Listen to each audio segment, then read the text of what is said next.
અમરેલીના પૂર્વ સાંસદ બીજી ઠુમરે કેન્દ્રીય બજેટ અંગે આપી વિસ્તૃત પ્રતિક્રિયા.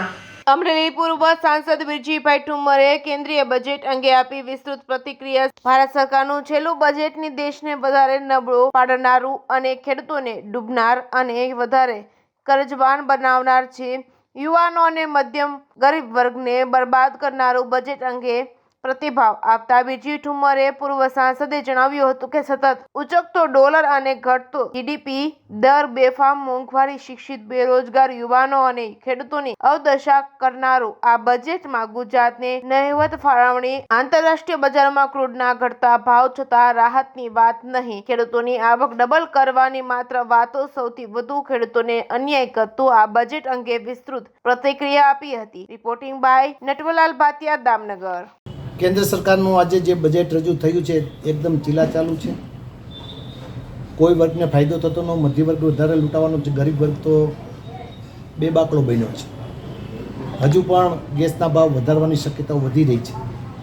ઇન્ટરનેશનલ માર્કેટમાં આજે ક્રૂડના ભાવ સતત નીચા જઈ રહ્યા છે.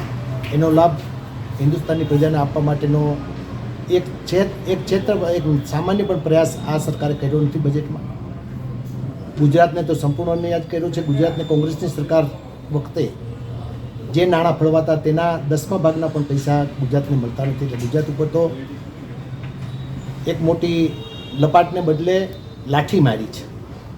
ખેડૂતો બરબાદ થયા છે. ડબલ આવક કરવાની વાતો કરનારી ભારતીય જનતા પાર્ટીની સરકાર 10 વર્ષથી બંગા મૂકે છે. એની પહેલાં તત્કાલીન મુખ્યમંત્રી રોજ મનમોહનસિંહજીની વાતો કરતા હતા, પરંતુ જીડીપી આજે નીચે જતો જાય છે. ડોલર આજે રોજ ઉંચકાતો જાય છે, રૂપિયો આજે ગીરતો જાય છે. યુવાનોને નોકરી આપવા માટેની જે વાતો હતી તેમાં પણ આજે કોઈ ઉલ્લેખ નથી. ખેડૂતોને કપાસના ભાવ ડબલ કરવાને બદલે આજે કપાસના ભાવ 1100 રૂપિયા કપાઈ ગયું છે. ડુંગળી અને રોજથી આવક ઊભી કરનારા શાકભાજીના ખેડૂતો પણ લૂંટાઈ ગયા છે અને એનો લાભ ગ્રાહકોને પણ મળતો નથી. વચ્ચેથી લૂંટી રહ્યા છે. મને લાગતું હતું કે મણિપુર ઉપર કદાચ આજે મુખ્યમંત્રી વડાપ્રધાન કશું બોલશે, પણ મણિપુરમાં એક મિલિટરીના જવાનની બેનને નગ્ન નચાવવામાં આવ્યા, એની ઉપર એક પણ શબ્દ બોલાણો નથી. લદ્દાખ ઉપર રોજ વાતો કરનારી ભારતીય જનતા પાર્ટીની સરકાર 370ની કલમની વાતો કરે છે. એ લદ્દાખનો આપણો એક શેફર્ડ પશુપાલક પોતાના બકરા ચરાવવા, પોતાના ગાડર ચરાવવા માટે આપણી ભારતની ભૂમિ પર જાય છે ત્યારે ચીનના સૈનિકો આવીને તેને ત્યાં દૂર કરે છે. મારે એને સેલ્યુટ મારવી છે કે ચીનના સૈનિકોને એમણે પણ ભગાડ્યા, છતાં પણ આ દેશના વડાપ્રધાન કે બજેટમાં એનો કોઈ ઉલ્લેખ કરવામાં નથી થયો. પાર્લામેન્ટમાં પણ ઉલ્લેખ નથી થયો. મહામહિમના જે ભાષણ હતું તેમાં પણ ઉલ્લેખ નથી થયો. ત્યારે લદ્દાખની પ્રજાને સેલ્યુટ છે કે જેણે આ હિન્દુસ્તાનના ભાગ તરીકે પોતે છે અને પોતાના ભેડિયા ચડાવવા માટે ગયા, અને છતાં પણ ચાઇનના લોકો ત્યાં ઘૂસી ગયા. આ સરકારને એક ચિંતા નથી.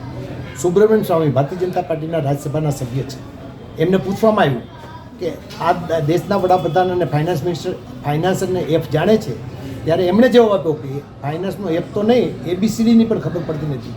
આવો દેશનો નબળો વડાપ્રધાન મેં હિન્દુસ્તાનમાં પ્રથમ વખત જોયો. સુબ્રમણ્યમ સ્વામીના આ શબ્દો મારા નહીં. આ પ્રકારનું જે બજેટ કર્યું છે એના કારણે ગુજરાતના યુવાનોને અન્યાય છે, ગરીબોને અન્યાય છે અને ખેડૂતોને ડબલ આવક કરવાને બદલે 3 ગણું કરજ થયું છે. આજે ખેડૂતોને ધિરાણ પડતું નથી. રાજ્યના કૃષિ મંત્રી કાલે જાહેરાત કરી કે હવે અમે ખરીદી કરશું, પણ કઈ ખરીદી કરવાના છે?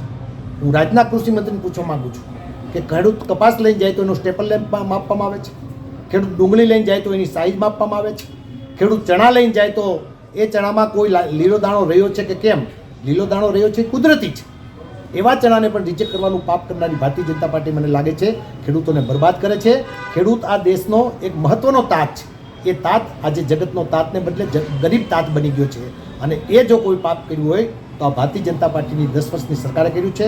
છેલ્લું બજેટ હતું, એ બજેટમાં રાહત આપશે એવી લાગણી હતી, પરંતુ માત્ર રામ રામ રામ નામ જપો, રામ રામ જપો અને રામ રામ જપવા પરાયા માલ અપના. એ ભારતીય જનતા પાર્ટીની જે નીતિ છે એ નીતિ પ્રમાણે ભ્રષ્ટાચાર વધ્યો છે. રોજ ભ્રષ્ટાચારી અધિકારીઓ પકડાઈ રહ્યા છે. મારે તો આપને ચેનલ મારફત કહેવું છે એ જે અધિકારીઓ વર્ષોથી નોકરી એક જ જગ્યા ઉપર સારી નોકરી કરી રહ્યા છે એમની તાત્કાલિક અસરથી મિલકત તપાસવામાં આવે તો ખબર પડે ભ્રષ્ટાચારી કોણ છે.